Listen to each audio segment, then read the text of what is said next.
शयनं पद्मनाभं सुरेशं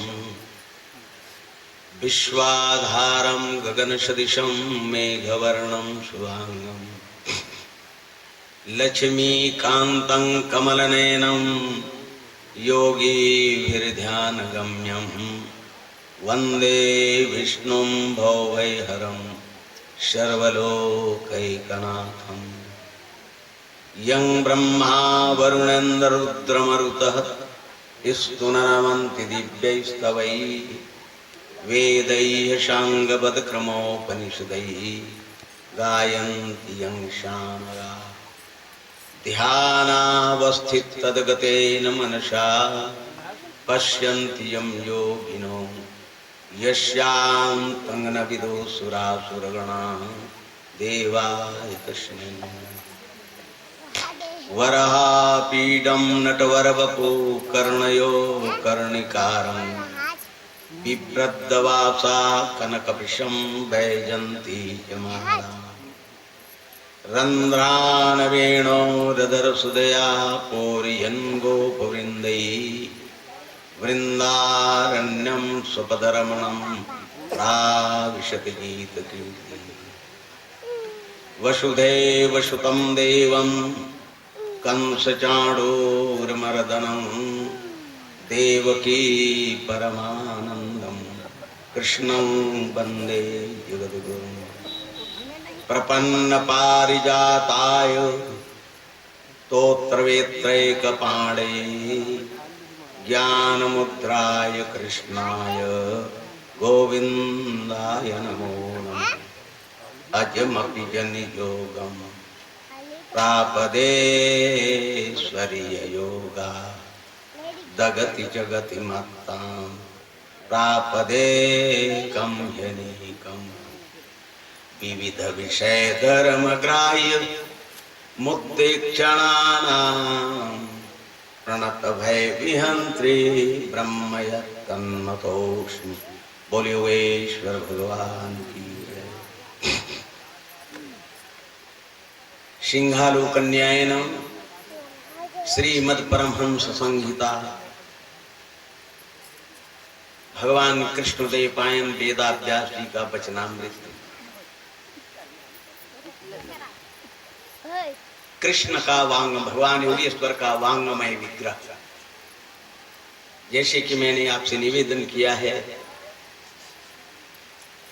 हस्तिनापुर का सम्राट महाराज परीक्षित को इस बात का बोध हो गया है कि आज के 7वें दिन तक्षक प्रजाति के सर्पदंश से मेरी मृत्यु सुनिश्चित है। मैं ब्राह्मण बालक के अभिशाप से अभिशापित थी। मैंने निवेदन किया, बड़ी मीठी कथया है, तक्षक मौत का प्रतीक है। 7 ही दिन है मेरे आत्मन।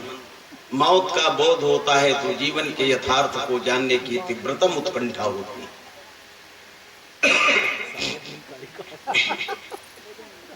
आज 5वां दिन हो गया निराम व्रत धारण करके राजा परीक्षित पुण्य सलीला मां भगवती ब्रह्मद्रोमयी नीर ब्रह्म स्वरूपा भगवती गंगा के पावन तट पर बैठे हुए। सारे महात्मा गण हंस परमहंस योगींद्र मरेंद्र उन्हें घेरे हुए हैं। अत्रि वशिष्ठा स्वयं शरदवान, ये ऋषियों के नाम जरूर लिया करें। हमारे भावी पीढ़ी तो बिल्कुल लिया करें, सोने के पहले और निद्रा के बाद। अत्रि वशिष्ठा स्वयं शरदवान, अत्रि वशिष्ठा स्वयं शरदवान, अरिष्टनेमि भृगुंगिरा च अन्ये च देवर्षि राजर्षिवर्या ब्रह्मर्षिवर्या यरुणादयश्च। अत्रि वशिष्ठ शरद्वान अरिष्टनेमि भृगु अंगिरा अर्चनो भारद्वाज कपिल अगस्त पराशर व्यास सारे महात्मागण घेरे हुए। अखंडवाला ब्रह्मचारी सूत्री ब्रह्मनिष्ठ परमहंस परब्राजकाचार्य भगवत धर्म की परिज्ञाता भगवान शुकदेव राजा परीक्षित को मृत्यु से निर्भय बना रहे। अब जरा चिंतन करें, मैं शुरू से ही बता रहा हूं, 7 दिन में जिनको मरना है, क्या वैकल्पिक जगत की कथा सुनेगा? और सुनाने वाला कौन है? वैकल्पिक जगत के भय से 16 वर्षों तक मां के गर्भ में ही रहे। परम विरक्त। तो आइए सबसे पहले जो हरयुग में कहे जाने वाले भागवत के मंत्र को दोहरा दूं, आंख बंद करके कर्णपुटों से पी लें।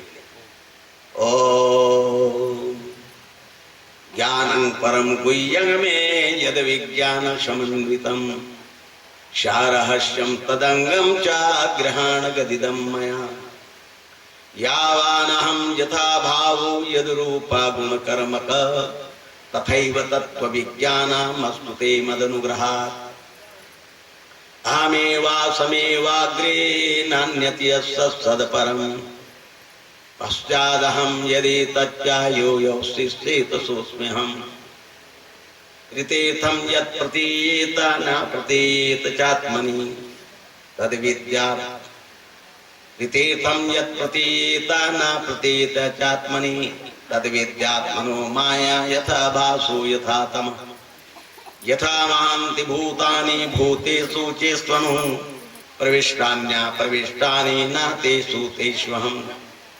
एतावदेव जिज्ञासं तत्त्वजिज्ञासुनात्मनः अन्वय व्यतिरेकाभ्यां यस्यात् सर्वत्र सर्वदा एतं मतं समातिष्ठा परमेण समाधिना भवान् कल्प विकल्पेतु न विमुह्यति करहिचित्। भगवान सुखदेव ने देखा कि राजा परीक्षित का आज कंठ अवरुद्ध हो गया है, आंखों से गंगा यमुना की धार प्रवाहित है, सारे शरीर के रोए खड़े हो गए हैं। विष्णु पुराण में देवर्षि नारद ने एक दिन भगवान विष्णु से पूछा, भगवान आपके भक्त की क्या लक्षण है? बहनों बारीकी से जरा सुनना ना। भगवान विष्णु ने कहा, देवर्षि जी, मेरा भक्त गुरु की याद में, मेरे याद में, अपने आराध्य की याद में, जिससे हमारे जीवन के अनिष्ट दूर हो, हमारी मन की अभिष्ट की पूर्ति हो, वही तो हमारा इष्ट है। मेरा भक्त मेरी जब याद करता है तो वाग्गद्गदाद्रावति यस्य चित्तम, वाग्गद्गदाद्रावति यस्य चित्तम रोदत्यवेत्यं हसति क्वचित् वा विलज्य उद्गायति नित्यतेजा मद्भक्ति युक्त भुवनं पुनाति। मेरे स्मरण मात्र से उनका कंठ अवरुद्ध हो जाता है, आंखों से गंगा यमुना की धारा प्रवाहित होती है, सारे शरीर के रोए खड़े हो जाते हैं। कभी अपना आंसू टटोल के देखना, दुख के आंसू बड़े गर्म होते हैं बहनों, और आह्लादित होकर प्रेमा भक्ति में आंखों से धार प्रवाहित हो तो बिल्कुल ठंडा होता है। आनंद के आंसू बड़े ठंडे होते हैं, अवसाद के आंसू बड़े गर्म होते हैं। वाग्गद्गदाद्रावति यस्य चित्तम, महापुरुषों के इस भगवान के आराध्य के याद करते करते कंठ अवरुद्ध हो जाता है, वाणी गदगद हो जाती है। वाग्गद्गदाद्रावति यस्य चित्तम रोदत्यवेत्यं, कभी मेरा भक्त मेरी याद में रोता है, हंसता है, कभी निर्लज्ज होकर के नाचता है मीरा की भांति। री मैं तो प्रेमा दीवानी मोरा दरादा न जाने को, पग घुंघरू बांध मीरा नाची। अपने आराध्य कृष्ण की याद में क्या स्थिति हुई मीरा की। राजरानी नाचने लगी, लोगों ने राजा से शिकायत की, मेड़ता नरेश रानी नाच रही है। मीरा ने कहा, कौन नहीं नाच रहा है? कोई काम में, कोई क्रोध में, कोई लोभ में, कोई लालच में, कोई धन में, पद में, प्रतिष्ठा में, कोई रायपुर में, कोई दिल्ली में, भोपाल में नाच ही तो रहे। अपनी नाच किसी को दिखाई नहीं देती। जब प्रेम में कोई मस्त नाचता है, कोई भगवती नाचती है, तो समाज की आंखें खटकने लगती।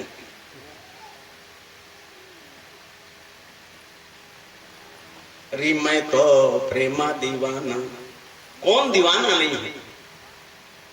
दरादा के मारे बना बना डोलू, बैदा मिला नहीं कोई। सारी भारत भूमि अटक से कटक, कन्याकुमारी से काश्मीर तक मां भगवती मीरा भटकती रही, कोई सदगुरु नहीं मिला।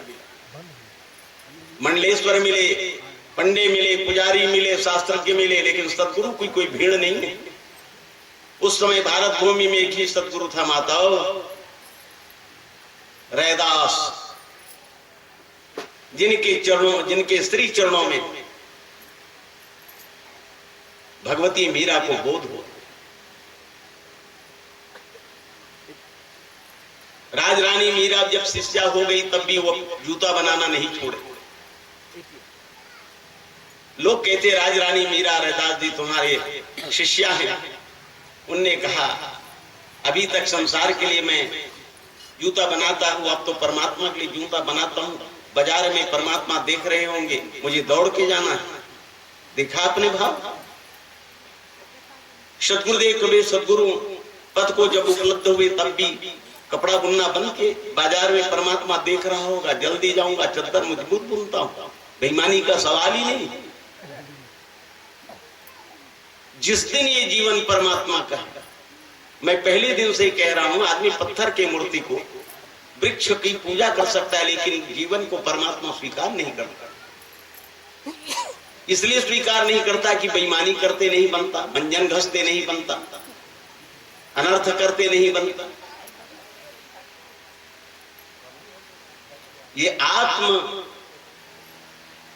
वंचना है। अपने को कितने लोग ठग रहे हैं, कितने लोग धर्म के आड़ में अपने को ठग रहे हैं। जिस दिन जीवन परमात्मा इस बात का बोध हो जाए, उस दिन किसी भी शर्त में आपके जीवन से दुष्कृत्य नहीं घटेगा। सबको परमात्मा स्वीकार कर लेगा, सब भगवान का, पर मेरा जीवन भर नहीं। मीरा के प्रभु दर्द मिटे, जब पैदा समरिया होए, री मैं तो प्रेम दीवानी, मोरा दर्द न जाने कोई। उन्मत्त है वाग्गत गदा। देखा है आपने रामायण का सुतीक्षण?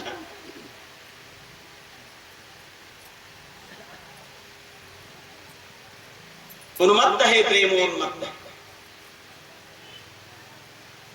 वाग्गत गदा द्रावती यस्य चित्तम, वाग्गत गदा द्रवते यस्य चित्तम रुदत। कभी मेरा भक्त हंसता है, रोता है, कभी निर्लज्ज होकर के नाचता है। वाग्गत गदा द्रावती यस्य चित्तम रुदत विचम हसति क्वचित वा, विलज्ज उद्गायत नित्यते चा मत भक्ति युक्त भुवनं पुनाति। ऐसे अपने आराध्य के आराधना में उन्मत्त जिस रास्ते से गुजरता है, अपना परमाणु बिखेर देता है। हाँ, रामायण में भी आप पढ़ते होंगे, मम गुण गावत पुलक शरीरा, गद गद गिरा नयन बहनीरा,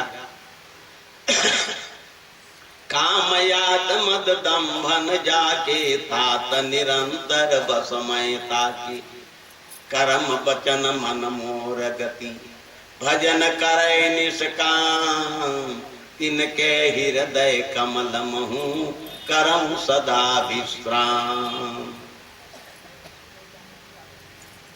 भगवान शुद्ध देख, आप देख रहे हैं 5वां दिन है, राजा परीक्षित अपने को संभाल नहीं पा रहा। कंठ रुद्ध हो गए, सारे शरीर के रोए खड़े हो गए, आंखों से गंगा यमुना की धार प्रवाहित है। राजन, ऐसी भाव दशा तो मैंने तुम्हारी कभी नहीं देखी। उसने कहा, गुरुदेव, आपने मत्स्य अवतार से लेकर के राम अवतार की कथा कही दी, लेकिन मेरे आराध्य कृष्ण योगेश्वरानाम ईश्वरः योगेश्वरः योगेश्वरानाम ईश्वरः योगेश्वरेश्वरः योगेश्वरेश्वर कृष्णचंद्र की कथा तो प्रभु आपने कही ही नहीं। कृष्ण कहा नहीं कि राजा अपने को संभाल नहीं पा रहे। भगवान शुद्धदेव ने कहा, राजन, मत्स्य अवतार से लेकर मैंने राम अवतार की जब कथा कही तब आपकी भाव दशा मैंने ऐसा नहीं देखी। आप तो संभाल नहीं पा रहे अपने को, इतने आह्लादित हो, इतने अपने आराध्य के अहो भाव के भाव में भर गए हो। क्या कारण है राजन? उसने कहा, गुरुदेव, महाभारत के समर सागर में भीष्म, द्रोण और कर्ण तिमिर तिमिंगिल राघव के समान थे। ये समुद्र में 3 मछलियां होती, तिमिर तिमिंगिल राघव। 100 कोस के लंबा और 100 कोस के चौड़ा हुए तेल तिमिर कथ, बोले इक्के बेर में लील दे तेल तिमिंगिल कथ, और इक्के बेर में लील दे तेल राघव कथ। ये भीष्म, द्रोण और कर्ण ये तिमिर तिमिंगिल राघव के समान। महाभारत के 7 ठोड़ी सेना को कभी भी निगल सकते थे गुरुदेव, लेकिन भगवान योगेश्वर ईश्वरानंद कंद कृष्णचंद्र की कृपा से मेरे पितामह पांडव उस समर सागर को गोखुर के समान कर गया। जिस समय मेरे पिता अभिमन्यु 16 वर्षों के अवस्था में 7 महारथियों ने मेरे पिताजी का वध किया, उस समय मेरी मां उत्तरा के मैं गर्भ में थी। उत्तरा के गर्भ में उत्तरा मेरे पिता के पार्थिव शरीर से सती होना चाहती थी। भगवान योगेश्वर कृष्ण ने कहा नहीं, पांडव वंश का वंश बीज मौजूद है यहां। लेकिन द्रोणाचार्य का सुपुत्र उस समय भी बड़े महत्वाकांक्षी लोग थे। द्रोणाचार्य अपने पुत्र अश्वत्थामा को भारत भूमि का चक्रवर्ती सम्राट बनाना चाहता था, लेकिन अश्वत्थामा हता कहा ना तो जीना पसंद नहीं किया। धृष्टद्युम्न ने घिरला के मार डाला, हाथ में अस्त्र तक नहीं लिया, जबकि हाथी की मौत हुई थी। अश्वत्थामा हता नरोवा कुंजरो, बड़ी चर्चित बातें हैं। द्रोणी ने ब्रह्मास्त्र का प्रयोग किया। गुरुदेव, अपनी मां की कोख में मैं जलने लगा। मेरी मां चिल्लाई, हे सर्वंतर्यामिन योगेश्वर। अंगूठा मात्र होकर मैं एक प्रकाश पुंज को गर्भ के चारों तरफ घूमते देखता था। उस परम पिता परमेश्वर योगेश्वर को मैंने अपनी मां के गर्भ में प्रकाश स्वरूप देखा।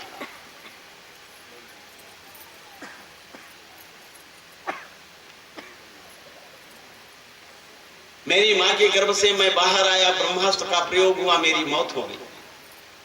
उस समय मेरे माता जी क्रंदन करने लगी। भगवान योगेश्वर की कृपा से मुझे प्राणदान मिला। जिनकी कृपा से प्राणदान मिला उनकी कथा ना सुनूं तो गुरुदेव किसकी कथा सुना। ऐसा कहते कहते महाराज परीक्षित बिल्कुल आराध्य की चिरचरणों की अनन्यता, मौन हो, धन्य हो राजन, अपने आराध्य के श्री चरणों में तुम्हारी इतनी ललक, तुम्हारा जीवन मानव जीवन में बड़ा ही श्लाघनीय है। धन्य हो गुरुदेव, मेरे आराध्य की कथा सुना। भगवान शुकदेव ने कहा, राजन वो गोपालन का युग था। उस जमाने में गाय भारत भूमि की मुख्य व्यवसाय था गोपालन।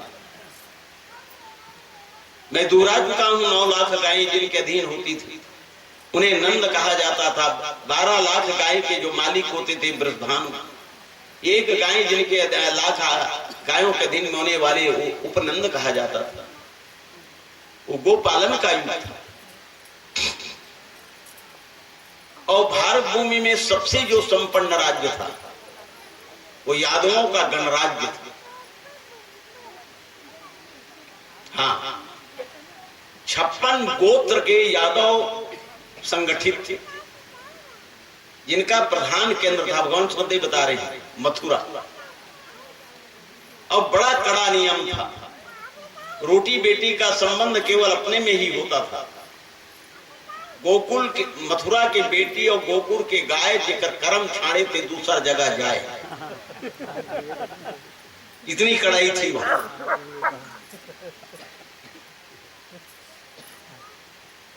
अब सभी लोग जानते हैं कि भोजन के सारे जो गुण हैं वो गाय के दूध में है। आज भारत की बूढ़ी गाय क्रंदन कर रही है। तुम्हारे बच्चों के लिए हमने दूध दिए, खेत के लिए हमने बछड़ा दिए, भोजन के लिए दही मही दी, यज्ञ के लिए हमने घी दिया, खेत के लिए हमने गोबर खाद दी, हमने क्या अपराध किया कि बूढ़े होने पर तुम हमें कसाई को दे रहे हो। आज भारत की बूढ़ी गायें पूछ रही हिंदुओं से,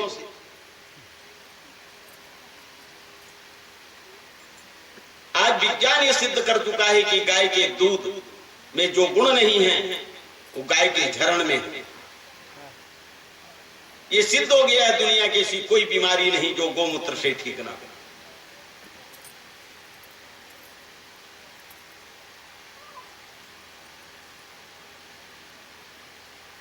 बंजारी मैं वैद्यों के कॉन्फ्रेंस में आमंत्रित था, कोड़गुड़ा में 200 वैद्य आए थे। तो बंजारी के हरि भाई आए, उनकी मैं बलिष्ठता को देखा तो मेरे मुंह से निकल गया, भाई साहब आपकी सेहत की राज क्या है? मैंने पूछा उन्होंने कहा भैया जी ऐसा एक दिन भी नहीं है कि 300 किलोमीटर मोटरसाइकिल में यात्रा ना करते हूं, लेकिन जब भी आता हूं सारी बस निकाल देता हूं, केवल चट्टी पहन कर अपने शरीर को देसी गाय के शरीर से जोड़ देता हूं, ताजगी आ जाती है। बहुत सी बातें बताए। देसी गाय, छत्तीसगढ़ की गाय, उनकी पीठ पर केवल हाथ फेरने से घड़ी देखा 15 मिनट में ब्लड प्रेशर की रोग दूर हो जाती है। छोटे बच्चे जो बुद्धिहीन हैं, मंद बुद्धि के हैं, पढ़ते नहीं, वो बछड़ों को लोर ल केवल 15 मिनट स्पर्श कर, लेकिन अतुरफुर्त गाय की नहीं है, काला कर आदमी कबियत नहीं का जगह नहीं है, तो फटफटी या धुआं छोड़ाते थे कर बरे, प्रदूषण फैलाते थे कर बरे, लाज ना लागत हिंदू कहावत। इन्हीं अर्थों में भी एक आनंद ने कहा था, गर्व से कहो हम हिंदू। अरे मां कहना भी तो मनुष्य ने गाय से सीखा है। इतनी गायें चरी है भारत की धरती पे, मातो विदेश के वैज्ञानिक कहते हैं अरण्य युग में इतनी गाय चरी है कि भारत के 9 फीट की भूमि के 9 फीट की गहराई पर आज भी गोमूत्र का सुगंध। टाल जैसे विदेश के संत महापुरुष कहते हैं जब तक एक गाय की हत्या होती रहेगी धरती का कोई व्यक्ति सुखी नहीं रह सकता।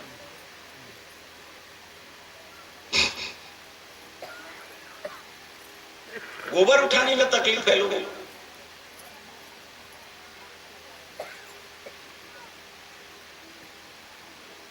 उस गो संस्कृति, हमारी संस्कृति गो पालन का युग, 56 गोत्र के थे, बड़े संगठित थे, बड़े बलिष्ठ थे, क्योंकि दूध दही और घी आहार था।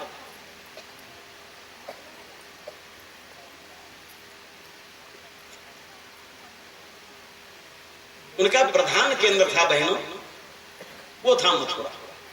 और उस समय अध्यक्ष या उनके राजा थे जो उग्रसेन थे। उनकी सहचरी का नाम भगवान सुखदेव बता रहे हैं, आप कई बार सुने होंगे। उनकी सहचरी वामांगी अर्धांगिनी का नाम था भगवती पवन रेखा, बड़ी अनिंद सुंदरी, सब कुछ ठीक था लेकिन मां नहीं बन पाई। नारी जीवन की पूर्णता तो मां बनने में है ना। जब प्रसव वेदना से गुजरती है तो वक्षस्थल में अमृत के बूंद टपकते हैं, जिसे पी करके सारा संसार आप और हम बड़े होते हैं। और दुर्भाग्य वही, नारियों ने पुरुषों को जन्म दिया, पुरुषों ने नारियों को बाजार दे दिया। अबला जीवन है तुम्हारी यही कहानी, आंचल में है दूध और आंखों में पानी। राष्ट्रीय कवि महती संगुप्त रो के कहते खंड काव्य यशोधरा। अबला जीवन है तुम्हारी यही कहानी, आंचल में है दूध और आंखों में पानी। क्रंदन कर रही माताएं देश से, सताई जा रही हमारी बेटी।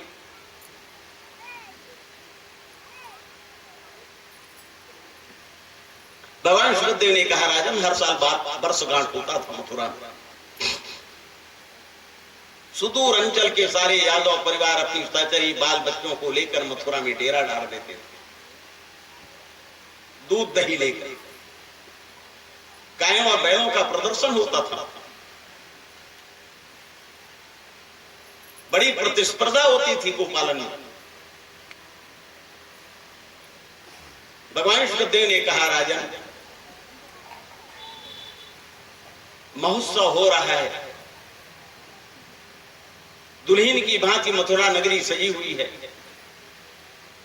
सब यादव अपनी तेंदू के करिया लौठी लेकर के पहुंचे हैं घींच ऊपर। एक तरह तरह से गलियों में प्रदर्शन हो रहा है, अखड़ की लोग सारी यदवंश। महाराज उग्रसेन की जयनाद हो रहा है, जय घोष हो रहा है। ऐसा कोई भी अदना से आला तक मथुरा में आह्लादित न हो, लेकिन उस पूरे नगर में एक ही दुखियारी है, वो दुखियारी है पवन रेखा राजमहिषी। आज उनके साथ में रहने वाली सखियां भी, उनकी जो ने सहचर, उनकी सेवा करने वाली सेविकाएं भी नगर में वो वार्षिक महोत्सव देखने के लिए पहुंच गई है। अकेली है महारानी।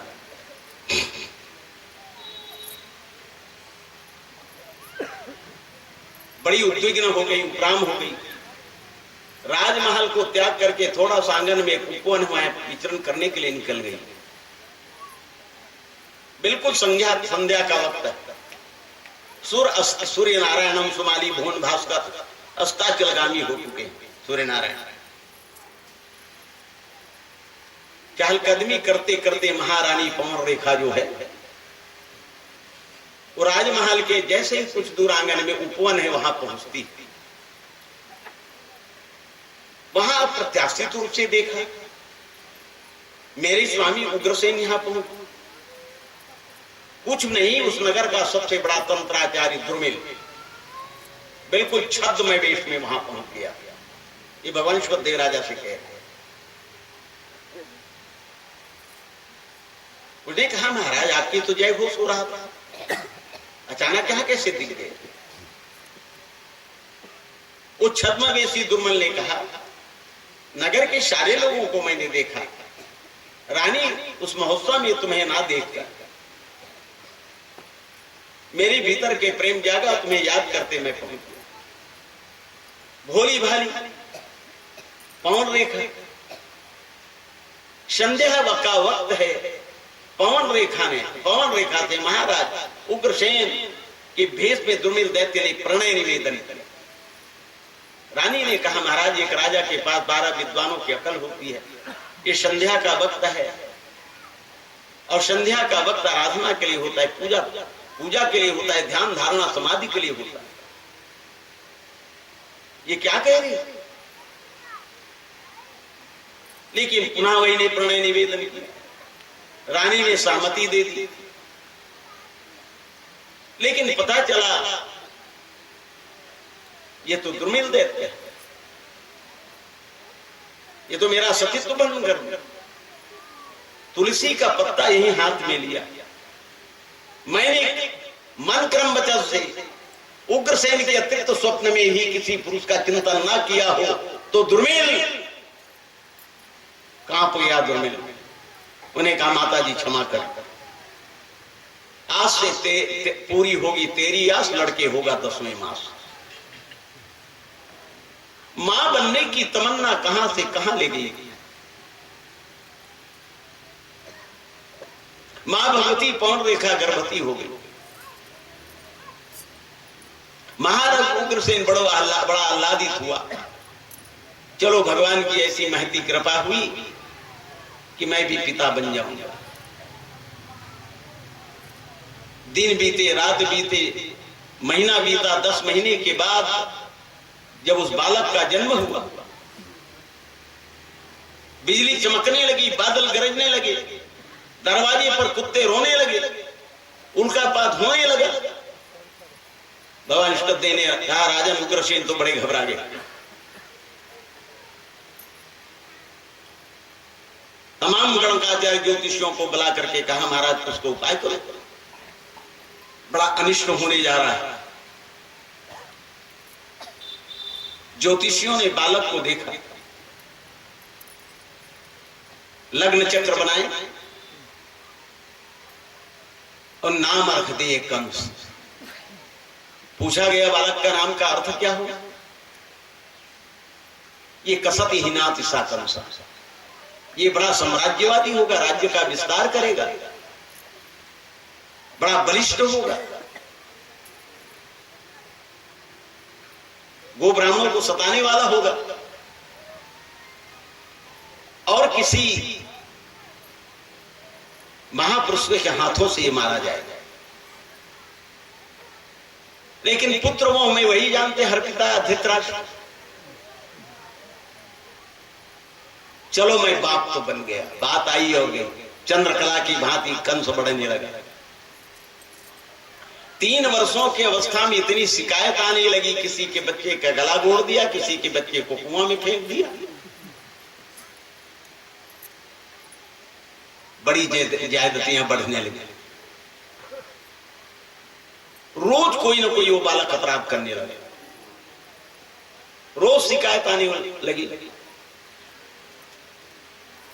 8 वर्षों की अवस्था में ये जरासंध के यहां चढ़ गया और उनकी 2 लड़की हस्ती और प्रस्थि को बलात् खींच के ले आए। कितना बलिष्ठ रहा हो गया। धीरे धीरे जब बढ़ने लगे, 16 वर्षीय हुए, तो उग्रसेन के छोटे भाई का नाम देवक, देवक बहनों, उसकी एक लड़की थी देवकी, बड़ी अनिंद सुंदरी कोमलांगी, 16 वर्षीय हो गई। उग्रसेन ने ब्राह्मण देवताओं से कहा, वृष्णिवंश के वासुदेव के यहां से हमारा सीधा संबंध है। मेरी 17 लड़कियां और यदुवंशियों में बहुपत्नी रखने की वो व्यवस्था थी। 17 लड़कियों को अपने घराने के वृष्णिवंशी वासुदेव को दी, जिसमें सबसे बड़ी थी रोहिणी। उन्हें कहा ब्राह्मणों से, जाओ एक काम करो, हमारी अंतिम लड़की को भी उन्हीं को दे देते हैं।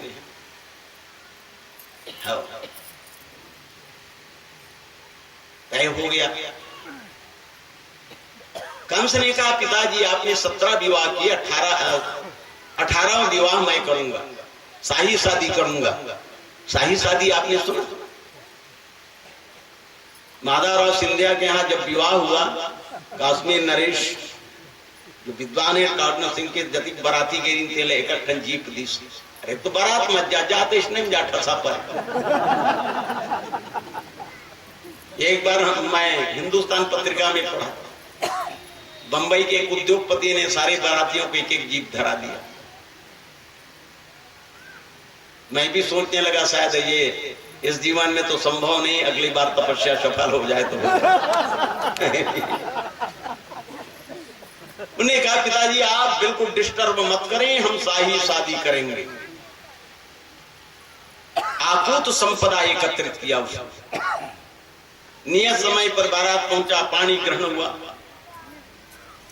इतनी अपनी छोटी बहन के शादी में इतना श्रीक हुआ, भोजराज कंस उसका नाम पड़ने लगा, महाराज भोजराज कंस।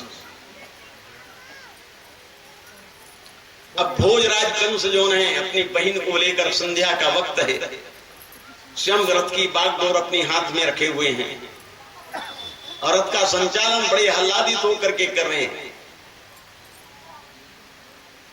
असंख्य दास दासियां हैं, आपूत संपदा भेंट में दी है। और बसदेव जो दैव के अभी जो हैं, कंकन भी नहीं हीटा, छूटा। बड़े आह्लादित होकर जैसे ही सीमा में पहुंचे, उन्हें आवाज सुनाई दी, पश्यंती वाणी, भीतर से वही आकाशवाणी, परा पश्यंती बाघ बैकरी परा पश्यंती, योग की भाषा। अरे अबुध कंस, इतने आह्लादित होकर के जिसे पहुंचाने जा रहा है, विदा कर रहा है, उनकी गर्भ का 8वां बालक तेरी मृत्यु का कारण है। मैं पहले ही बता चुका हूं, दुनिया में यदि किसी बात का भय है तो मिट जाने का भय। रोज श्वास निकलते ताबले मन डरा धरे। अरे और कोई बात होगी कि नहीं होगी, लेकिन मृत्यु निश्चित होगी। जो वस्तु निश्चित होगी, इस पे भयभीत होने की जरूरत नहीं। हाँ, हमारे यहां महापुरुष को कहते हैं, आपने कभी गुरुदेव राम शर्मा आचार्य का साहित्य पढ़ा, मौत एक लंबी नींद। आज के नींद में काली उठे खेदाई, ऐसे नींद जे में काली उठना कि नहीं, अतरी तो फर्क है। कभी आपने महाकाव्य कामायनी पढ़ा होगा, यह शंकर प्रसाद। रामायण का विश्व साहित्य में स्थान नहीं है, कामायनी का है। जहां पे पंक्ति दोहरा रहा हूं, पढ़े लिखे साहित्यिक लोग बैठे हुए। रे मृत्यु चिर निद्रा तेरी, अंक हिमानी सा शीतल, तू अनंत में लहर बनाती, काल जलद की सी हलचल।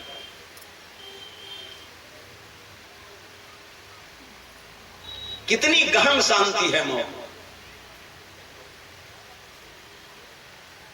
डर की इस बात के, मौत के पूर्व जो खटियम भूमिका बनते ते में डर, मौत में डर नहीं। आदमी जब गाढ़ी नींद में चला जाता है, सारी इंद्रियां शिथिल हो जाती हैं, कितना आनंद है वहां। उसमें तो दुख का मूल कारण पूरा शरीर का ही त्याग हो जाता है। कितने सार्थक शब्द लिखे जयशंकर प्रसाद ने। बनारस की सुंग ने साहू इतना बड़े धन कुबेर थे, जयशंकर प्रसाद कोई पढ़े लिखे नहीं थे, लेकिन रोज 5 महापुरुषों का भोजन उनके यहां होता था। कामायनी लिख दी, जरूर पढ़े जीवन में पढ़े लिखे। रे मृत्यु चिर निद्रा तेरी, अंक हिमानी सा शीतल, तू अनंत में लहर बनाती, काल जलद की सी हरी। मृत्यु के शब्द सुन करके भोजराज कंस बड़ा भयभीत हुआ। मेरी मौत के कारण मेरी बहन रस से कूद पड़ा, बाल पकड़ करके भगवती देवी को झटका देकर रस से नीचे पटक दिया। बसदेव ने कहा, भोजराज ये क्या कर रहे हो? तेरी बहन है। बसदेव सुना नहीं, आगाल बढ़ी। रहे बांस ना बजे बांसुरी।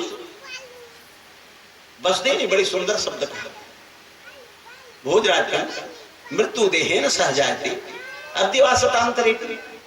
जिस दिन जन्म होता है उसी दिन मौत शुरू हो जाती है। ये तो सापेक्ष है। मौत आएगी आएगी, निश्चित आएगी, जैसे बिल्ली कबूतर पर झपटती है। समझाने का प्रयास किया। उसने कहा, मैं कुछ नहीं जानता, ये बहन मेरी मौत का कारण है, मैं जिंदा नहीं छोड़ने वाला। म्यान से तलवार निकाली। उसने कहा, भैया मत मार, एक काम कर, हम दोनों को जेल में डाल दो और पुत्र होगा हम दे देंगे। अरे यार, सचमुच में तुम महात्मा हो यार, मैं तो अपराध ही कर लिया होगा। बढ़िया उपाय तुमने बताया। देख, धोखा उका मत देना, भागना मत। अरे जेल में डाल देने यार, ताला लगा दे। बसदेव ने कहा, पर ये अनर्थ मत कर, नारी है भैया, सम्राट हो के इतिहास कलंकित हो जाएगा ये दोनों से। ठीक, महात्मा हंसे। महात्मापन में दम ही, ले जाके जेल में डाल दिया। लवंश को देने कहा राजन। फिर वही समय बीते, दिन बीता, रात बीती। जेल के अंदर में भगवती देवी की गर्भवती हुई। जेल में 10 महीनों के बाद प्रसव वेदना हुआ, बालक का जन्म हुआ। महात्मा बसदेव ने कहा, देवकी मैं वचनबद्ध हूं, धर्म न दूसर सत्य समान, परम धर्म सुति विदित अहिंसा। ये पंक्ति है कि नहीं? हमारे यहां शाश्वत वाक्य है कि नहीं? धर्म न दूसर सत्य समान, मैं वचनबद्ध हूं। दुनिया में कौन मां है कि अपने गर्भ से सद्य जात बालक को किसी क्रूर हाथों में सौंप दे? भगवान शुकदेव ने कहा, राजन, कई की आंखें आंसू ने कहा, देवकी हम वचनबद्ध, जितने कष्ट कंटकों में है, जिनका जीवन सुमन खिला, गौरव गंध उन्हें उतना ही यत्र तत्र सर्वत्र मिला। बड़े काम के लिए बड़ा कष्ट आता है देवी, देना नहीं चाहती थी। कौन माँ है अपने बच्चे को क्रूर हाथों में दे। बसदेव ने कहा नहीं देवी, ये क्रंदन करने का समय नहीं, ये कर्तव्य निर्वहन का समय।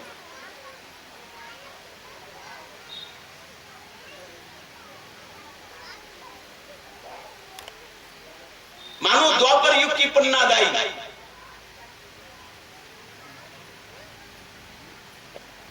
बता उदय सिंह कहां है? अपने पुत्र को बता, अपने पुत्र की बलि चढ़ा दी पन्ना देवी ने भारत भूमि।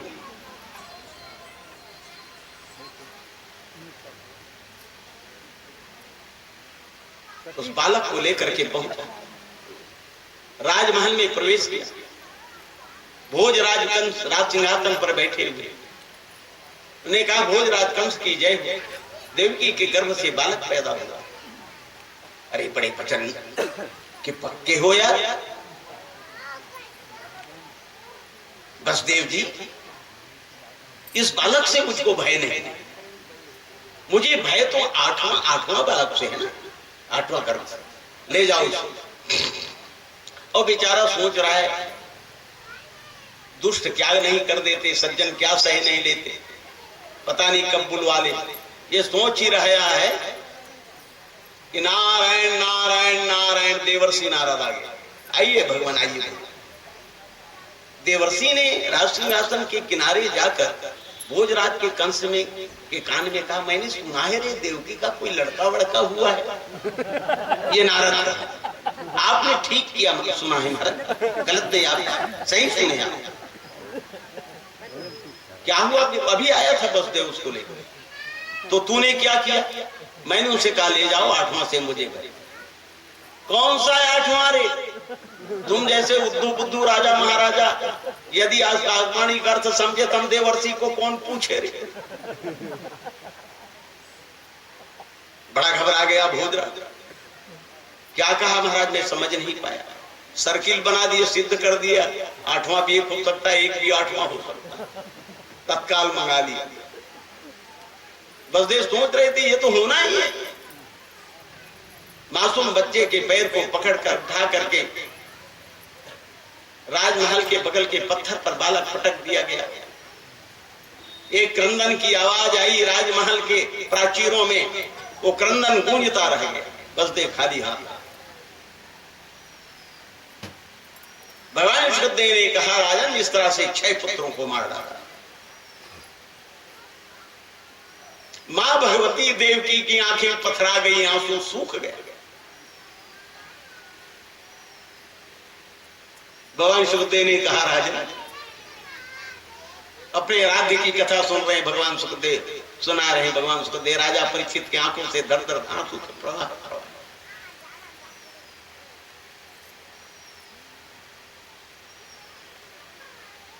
नारी तुम केवल सत्ता।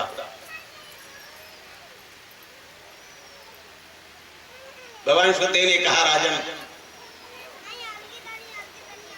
7वां पुत्र में शंकरसन भगवान आ गए।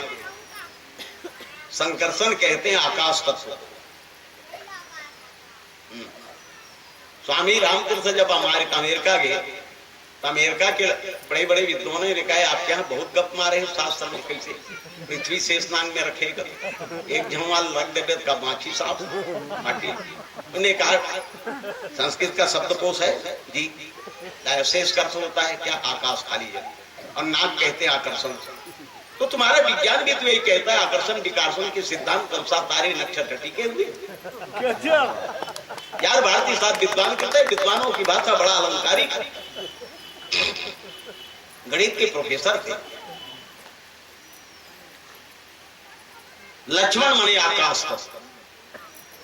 परशुराम बार बार लक्ष्मण का फरसा देखा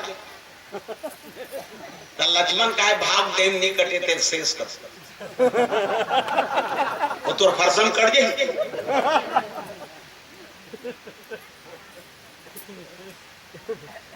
और परशुराम का है मर फरसा तन ल दे, लक्ष्मण का है तोड़ जनेऊ तन ल देखते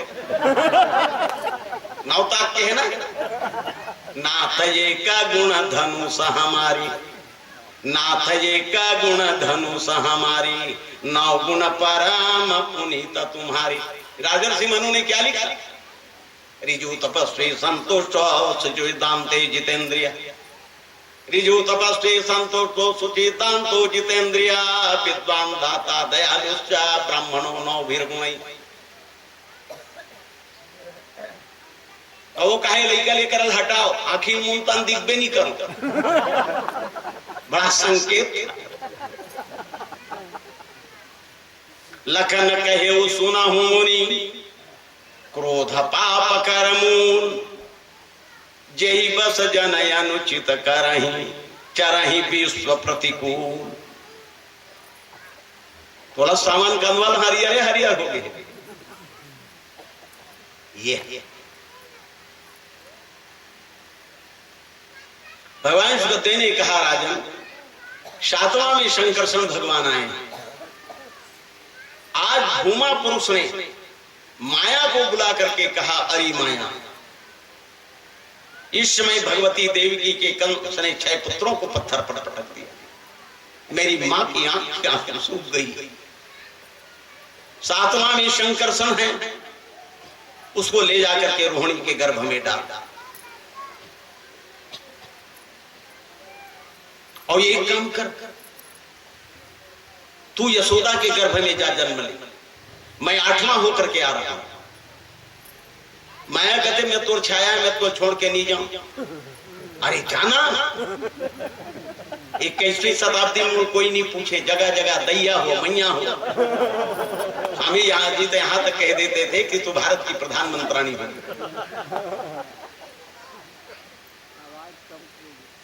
जा, तेरी बड़ी कदर होगी कलिकाल में। हैं के झंडा दुर्गा चढ़ाते गांव गांव। यहाँ तो मैं नहीं जानता, जिस अंचल में मैं रहता हूँ तो मैया छो मैया, जा तेरी बड़ी कदर होगी। माया ने कहा, सच महाराज जा रहे वो कोई नहीं पूछे। बड़ा आह्लादित हो गई। शंकरसन भगवान को ले जाकर के रोहिणी के गर्भ में डाल दिया। प्रचारित हो गया कि गर्भपात हो गया, और स्वयं यशोदा के गर्भ से जन्म ली। यशोदा खोरा, अरे माया जेकर का जन्म ले डारी से का पूछबे, खर्राटा तो है। मोह की नींद में यशोदा हो गई बेचारी। भगवान 8वां होकर के पहुंचे। हाँ, भगवान चक्रपाणी, भगवान सुखदेव कहते हैं, राजन 8वां होकर के पहुंचे। भादो महीना, कृष्ण पक्ष, घोर अंधकार रात।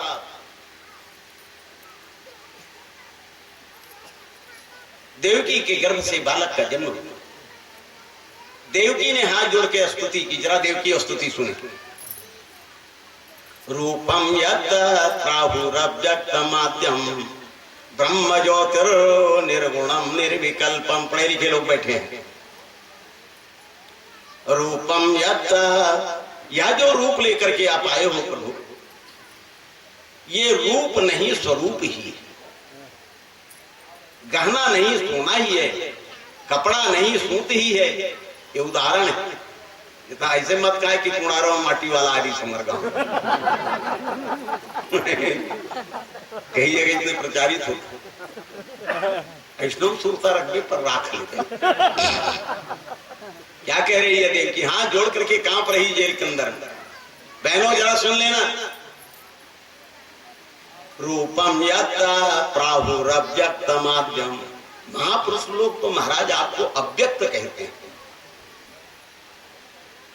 सर्वेश्वर कहते हैं, सर्वनियंता कहते हैं, सर्वसाक्षी कहते हैं। रूपम यत्ता प्राहुरव्यक्तमाद्यम ब्रह्म ज्योतिर निर्गुणम निर्विकल्पम। रूपम यत्ता प्राहुरव्यक्तमाद्यम। देवकी कांप रही आंख जोड़कर। योगेश्वर का जन्म हुआ है, सन्नाटा छाया हुआ है। होमगार्ड से लेकर आईजी, डीआईजी, होम मिनिस्टर तैनात है। और कम सर रात भर सुतत नहीं है। 8वां मैं आपका निवेदन करूं, डर में प्रेम में सुरता नहीं आए तो डर में सुरता। याद रखना, समुद्र में पुल बंधा गे रावण समुद्र के नाव ने ले रही रात भर का खाए बांध दो बन निधि नीर निधि जलधि सिंधु तोय निधि 10 सवेर ले 10 टन मुंह कर तो डर के मारे कहते नहीं। दाई हो जेकर से जेकर प्रेम है तेकर चिरहा फरियल देख के प्रेम हो, और जेकर सा नहीं बने ते 500 के बूट देख के गुस्सा चढ़। रात भर कल थी ले थे 8वां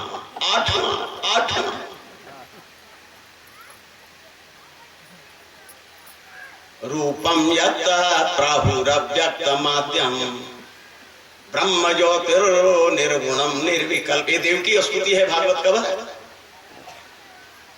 रूपम यत् प्राहुरव्यक्तमाद्यम ब्रह्म ज्योतिर निर्गुणम निर्विकल्पम सत्ता मात्रा निर्विशेषम निरीहम शातम साक्षात विष्णुरध्यात्म दीप। भगवान योगेश्वर का नाम देव की अध्यात्म दीपक। रूपम यत् दर्द आंसू निकल रहे प्रेम आंसू। रूपम यत् प्राहुरव्यक्तमाद्यम ब्रह्म ज्योतिर निर्गुणम निर्विकल्पम सत्ता मात्रा निर्विशेषम निरीहम शातम साक्षात विष्णुरध्यात्म दीप। बड़ी स्तुति की, बड़ा विशद विश्लेषण है इस श्लोक का। भगवान योगेश्वर ने कहा मां क्षमा करना।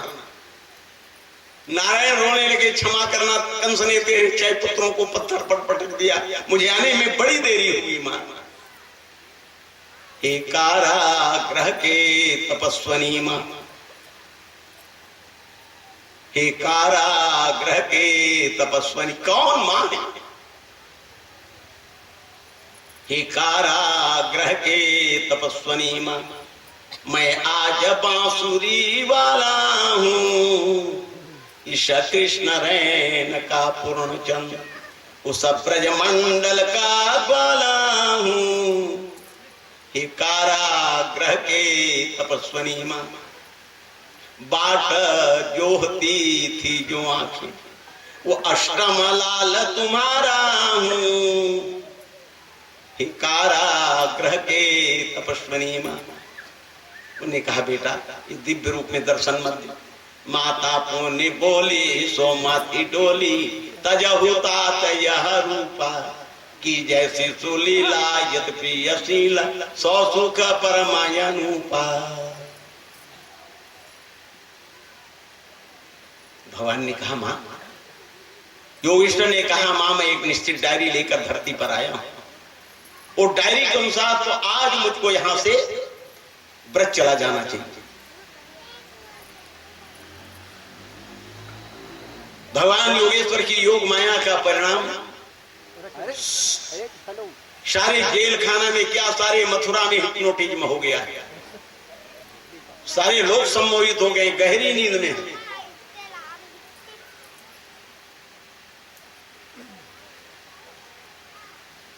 योगेश्वर ने कहा पिता से, कोई जेल में बाहर ले जाने की वस्तु है? उसने कहा कुछ तो नहीं है, वो टूटा सूपा है, हाँ, बस उसी में।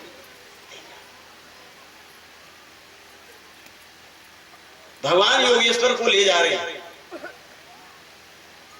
अरे भगवान योगेश्वर ले जा रहे हैं। आदमी कथे अर्जुन के रथ के बागडोला कृष्ण भाले, तेरे भी प्राणों की बागडोर उसी चैतन्य के हाथ में। आत्मानं रचनम शरीरम रथम ये तु बुद्धिम तु सारथी मना परिग्रहम। 3.5 हाथ का शरीर रथ है, भगवान आत्मा रथी है, बुद्धि सारथी है, इंद्रियां घोड़े हैं, मन लगाम है, विषय मैदान। कितना सुंदर रूपक है उपनिषद का।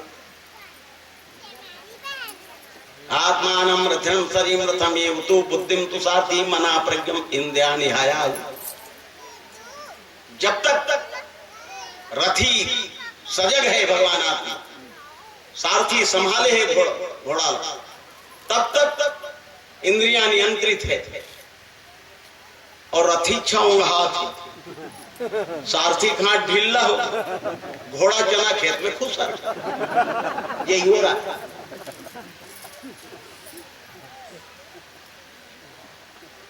भगवान योगेश्वर ले जा रहे हैं माता। जैसे यमुना कालिंद्री सूर्य तनया अपनी मालिक धनी गोसैया देखी जात है दे बढ़ने लगी, आकंड बढ़ गया। बसदेव रो रहे हैं कि निगोड़ी यमुना मुझे ही निगल जाएगी। भगवान योगेश्वर ने अंगूठे का स्पर्श किया। हाँ। सूर्य तनिया भगवती कालिंदी यमुना शांत हो गई। मां भगवती मने यशोदा के खुर्राटा माया का जन्म हो गया है। बसदेव ले जाकर के बगल में सुला दिया और माया को लेकर के वो चल पड़ी। कन्या जो जन्म ली थी यशोदा के गर्भ से, उसको लेके चल गई। यशोदा को जरा सा भान नहीं हुआ। बूढ़े अवस्था में, अब बूढ़ा अवस्था के बड़ प्रेम में, अभी महाराज दशरथ ला राम ला मांगे ला रही। उस जमाने महात्माओं दार्शनिकों से इतना भय खाते थे राजा लोग। विश्वामित्र जब पहुंचा तो कांप गया महाराज दशरथ के ही कारण आगमन तुम्हारा। कैसे आना हुई महाराज, मुझे फोन कर देते। असुर समूह सतावय मोही मैं याचन निप आयो को, मैं मांगे लाए हूं, जीवन में कोई नहीं मांगे। राजा दशरथ सब चीज देह प्राण से कुछ नहीं, सो मुनि देह निमि से कमाई। नारी कांड दिव्यत में मांग के तो दे दो, नहीं दादा काकुर नारी मांगे नहीं आए। अनुज समेत देहु रघुनाथा, कति जोर से कही दी इसकी जे मांगे तेला दे दूं, नरील कांट के दे दूं। विश्वामित्र ते का भाई से एकर घराना तो इसने शिव दधी के हरिचंद नरेसा सहे धर्म हिट कोटि कलेसा। शिव तराजुम चढ़ गया, दधी थी हाड़ा दे दी। हरिश्चंद गली गली भीख मांग ली। का भाई से नरित ने झन दे दे। राम और लक्ष्मण ला मांगी अनुज समेत देहु रघुनाथा, निशिचर बधमय हो बसना था। भारत भूमि के लिए कल्याणकारी योजनाएं मेरे से मेरे यहां जहां बनता है, कृषि जिन्हें यज्ञ की संज्ञा दी जाती है, उसकी रक्षणार्थ मैं आया हूं। नरील देव मांग के देवैया का कथे ये मांगे नहीं ऐसे। हम बुढ़ापम लेकर पाइन पहला मांगे लागे। चौथे पन पायो सुतचारी, पीप्र कहे नहीं बचन बिचारी। देशकों की वशिष्ठ कहते सूर्यवंश कलंकित हो रहा है। प्रतिज्ञा है प्राण जाए पर वचन ना जाए। क्या होगा उसको? तब वशिष्ठ बहु विधि समझाए। तो लड़का नहीं रही सब कहां से इस ऋषि की कृपा से और का करके यज्ञ कर आज ऋषि मांगे ला है यज्ञ के ऊपर संकट है तो करे नहीं देवे। स्वामी जी कहा है और देना ही तो बहु मिले विधि बनी। लिखा भी है रामायण में, क्रियम सहित वापस की। 4 जन लेके रही तो ब्यास 8 जन धर के लिखा भी है रामायण।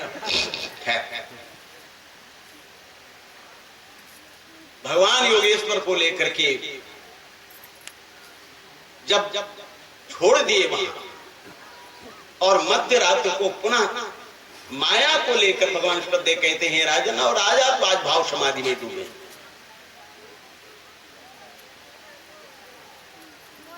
जैसे ही जेल में प्रवेश किए, हिप्नोटिज्म सम्मोहन समाप्त हुआ, सब अपने अपने ड्यूटी पर तैनात हो गए और महामने वसुदेव को चारों तरफ से घेर कर आज देवकी भी साथ में जा रही है। आज भगवती देवकी भी वसुदेव के पीछे पीछे जा रही। वसुदेव उस बालिका को अपने हाथों में लिए जय और भोजराज कंस राज सिंहासन पर बैठा हुआ है। सारे अधिकारी कर्मचारी बड़े अलर्ट हैं, सजग हैं। देवकी कहती है भैया मेरे गर्भ की ये को पूछनी मेरी बेटी, इन्हें अभय दान दे। कंस चिल्ला रहा है, डर गया ना आकाशवाणी मुझसे, कहा था बेटा भय के मारे बेटी हो गया, डर गया आकाशवाणी मुझसे। देवकी कथे भैया क्रंदन करती हूं, भीख मांगती हूं मैं तुझको, इससे कोई खतरा नहीं। अरे बहन इससे कोई खतरा नहीं, पर एक दिमाग हुई थी खतरनाक निकल जाए। बलात् बालिका को छीन और आसमान में से घुमाने लगे। आप जानते हैं माया का क्या अर्थ होता है? मां मने भी नहीं और या मने भी नहीं। संस्कृत में जो नहीं उसको उठा के पटकना चाहे पत्थर में तो उड़ गई हाथ। माया किसी के हाथ में आए, उड़ गई आसमान में और कहने लगे रे अबुद कंस मुझे क्या मारता है, तेरे मारने वाला तो वृक्ष चला गया। विस्फारित नेत्रों से आसमान को देखने लगा। वृक्ष चला गया या धरती निकल के ले गई और 8 भुजा दिखाई दिया। भूमि रापो नरो वायु खम मनो बुद्धिरेव च अहंकारी ते यम में भिन्ना प्रकृति रक्तधा। याद किया है। उड़ते उड़ते सीधा विंध्याचल में गिरी और विंध्येश्वरी देवी वहां से चल पड़ी तो धमतरी आके विलय माता हो। आपसे पता विंध्येश्वरी देवी।